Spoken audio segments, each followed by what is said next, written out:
Hello and welcome to the Tower of God video. Today we're talking about the hololive collab, the one that everybody's excited about, and I can speak for everyone, though we all love this. Um, anyways, um, so the characters have been released. The two SSRs have their kit released. This is a first impression, whether they're good or not. Obviously we don't have everything. We don't have their exclusive equipment and we don't have the revolution. So maybe they'll be broken, maybe they won't be. But it's just like the general overview for this character, right? So this is the first one. This is Mori Jin. I'm kidding, Mori Calypso. I don't normally this is where I talk about the lore of the characters, but I don't really know who they are. So anyways, the yellow assassin unit. Okay, I know. Okay, I think this is gonna be the assassin move, right? So FYI. But essentially, I don't know. Okay, people complain about the hololive collab, and I get it. I get it. But most of the time, a collab is normally very good for the game, right? Okay, it's not good for the people playing the game, but it's a good way to introduce other people into the game, right? So think of a collab as not like a thing for you, but for other audience members to go into your game, right? And it is just a bonus if the collab itself is something that you like, right? So don't be a little too harsh with the collabs, because at the end of the day, a good unit's a good unit, right? Anyways, let's look at this kit. Calypso. So just as an FYI, I don't think Calypso is too crazy. And they're also an assassin. They're a yellow assassin unit, which is the same thing as Hugo. So I feel like if you have Hugo rainbowed, I don't think you need this character that much. But either way, the passive Go Death Sensei. At the start of battle, Calypso summons Death Sensei from another world. Death Sensei has its own stats and value equal to n percentages of Calypso stats. For the most part, it really depends on how high the percentage is. I might be tweaking, but I saw it said 100 when I woke up this morning, but that might not be true.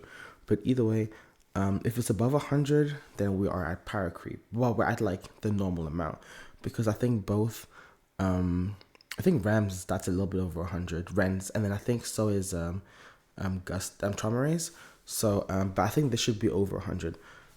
Anyways, this Death Sensei is immune to status effects during the battle and dies when she dies. That's typical. Being status effect, immune to status effect is pretty good. When someone dies in battle, she collects their souls to unleash the power of Shinigami, excluding her own Death Sensei. Allies' death increase defense of Calypso and Death Sensei by n until the end of battle. Enemies' death increases attack of Calypso and Death Sensei n until the end of battle max and stats. I'm assuming it's 5. Not 5, 4. I'm assuming it's 4 stacks. But I'm not sure if that includes summoned beings, right? So like drones, like Gustang, or something along those lines. I mean, actually, no. If it's both allies and an enemy team, it could be like 9. Maybe 9, I'm assuming. But I'm not sure if it includes summons beings or not. But if it does, that'll be kind of crazy. Either way, enemy's death. Okay, yeah. So if an ally dies, survivability increases. If the enemy dies, attack increases. And if a sensei dies, she resummons him. I don't know what the cooldown is for that. But hopefully it's instant. If it isn't instant, that will raise their value pretty high. If you can instantly resummon the enemy, because some characters can't do that. Anyways, let's go to the special move. Calypso becomes invincible and makes the enemy love struck. Then strikes down with a scythe, dealing damage to n. So just does a bunch of damage. Enemies love struck become fascinated for n seconds, and their physical resistance is decreased by n percentage. We'll have to see how high the physical resistance decrease is, but honestly, it's okay. You know, and they'll debuff the enemy by decreasing their physical resistance and then do a stupid amount of damage. So I think this will do a pretty high amount of damage. I don't think it's going to go crazy like Hellgel, right?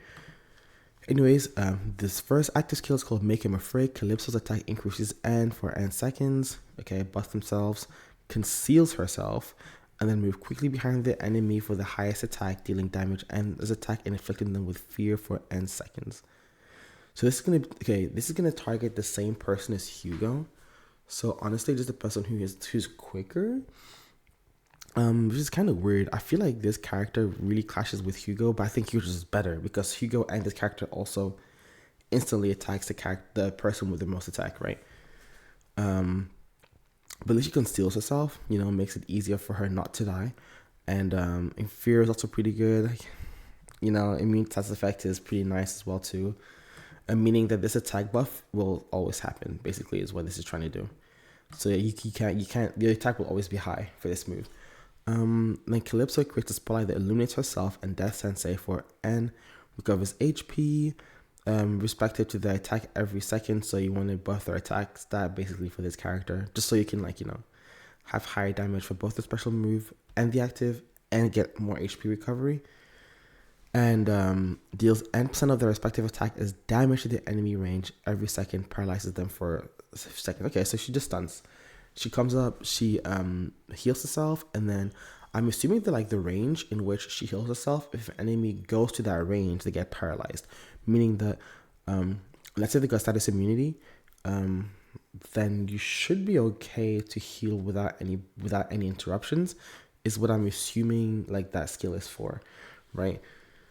So far, this character seems good, but don't seem great. Okay, obviously, it just depends on how crazy the exclusive equipment is and how much damage they do.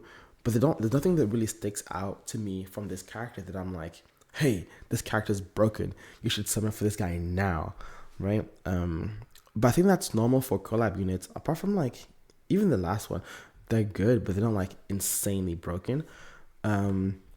So don't feel like you need to summon this unit. I mean, I guess you can rainbow them just for collection's sake. I'm going to rainbow them. They're this character, but they don't seem too busted, right? They seem decent. Anyways, let's look at Tokoyami Towa. Let's look at the video. This one's a support unit actually. So I'm actually looking forward for this one specifically because they're a support unit. And support units last longer than non-support units, right?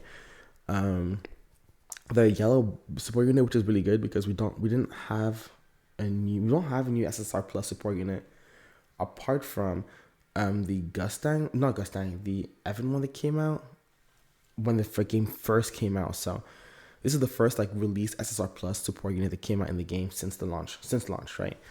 Which is pretty good. Honestly, like I said before with collab units, I know people are upset, but it is what it is, right?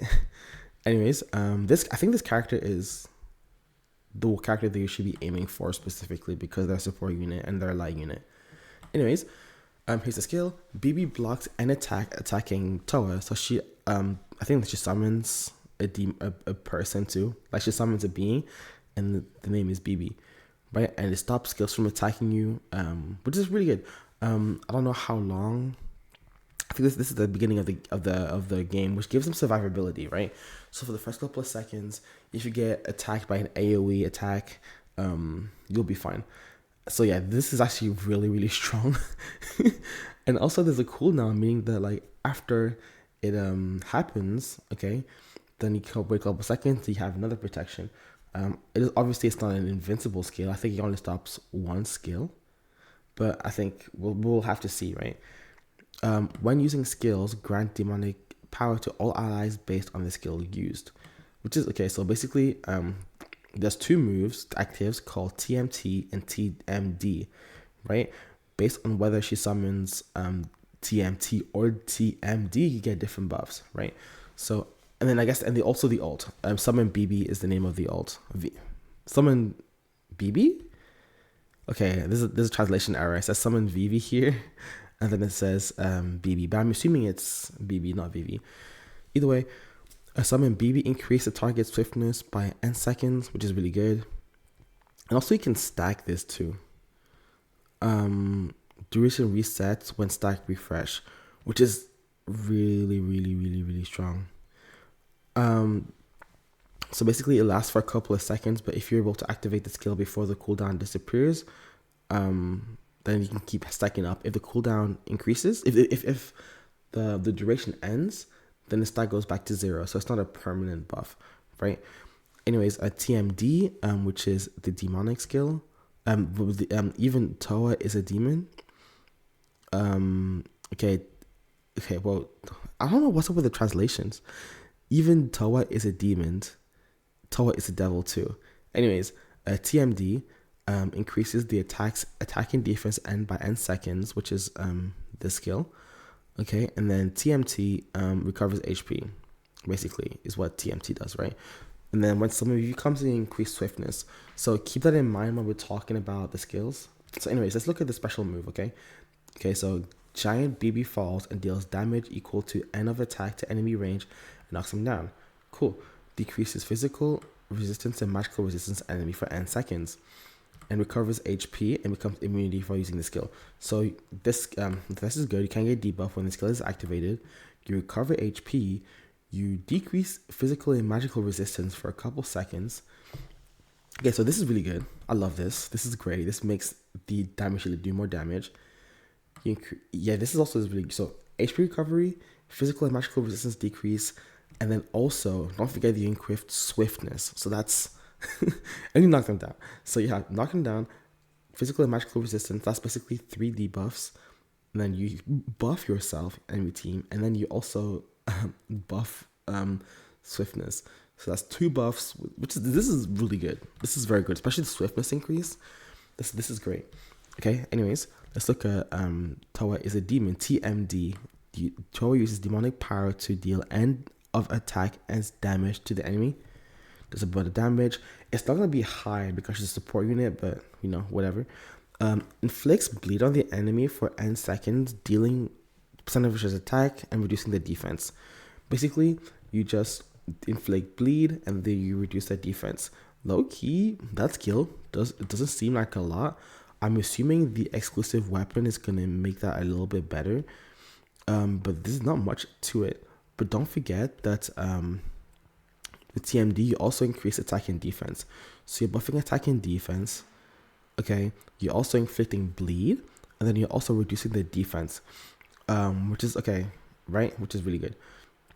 And then here's the TMT. Towa increases the giant heart with her hand, dealing end damage as damage, attack as damage. Cool, and she stuns. She stuns for a couple seconds. Additionally, she shocks the enemy for n seconds, dealing attack and defense and reducing the attack. They reduce the attack, and she stuns, and she heals again. So, to summarize, right? Basically, all you got to know from this passive, right, is that she stops skills from attacking her with the little summon being that she has, right? Which is really good. And then imagine like that these two is just part of the active skills. Don't think of them as part of the passive, right? So with the TMT, she heals, okay? She reduces their attack, and then she also stuns them, okay? And then for this one, she attacks attack and defense, okay? She inflicts bleed, and then she reduces their defense. And this one, she heals, she decreases the physical and magical resistance, and then she also knocks them down, and then she also buffs swiftness for allies, which is a lot of stuff. She basically buffs everything. She does everything. She heals, she buffs, she debuffs. And just, so yeah, she's a very strong unit. And keep in mind that this character actually goes really well with Hugo. And the reason why is because Hugo, if I should show her in game, does it here? I don't know. There you go. I'll put it here. Because Hugo is based on debuffs, right? Look at this. Steals. Okay. Is it here? Yeah. Enemies hit by attack does all debuffs. But yeah, she is basically she's based off debuffs, right? So yeah. So just really good. So she actually works really well with Hugo. I can't find the specific page, but trust. I ain't lying. So far, this character seems really strong. She seems a little underrated. I'm not sure how people think of her, but I think she's what we should be aiming for. She's gonna last longer. She does everything. Like I said before, I don't really know how like the exclusive weapon is going to be and how the percentages are going to be. But this doesn't matter. Like how much damage she does not matter. All that matters is how much she is reducing their attack, how much she's buffing us, and the fact that it stacks is really, really strong. So this character seems great. However, I think that Mori seems already power crept. Like, I don't know. Like, I'm just looking at Hugo. I'm looking at Yasracha. I'm looking at Bomb. I'm looking at Doan. I'm looking at Heljo. And in terms of a damage dealing unit, this character doesn't do as much as I think they do. I think they already power crept before they got released, right? Like, if this was released a year ago, I'd have been like, yo, this character's kind of good. But this character came out now.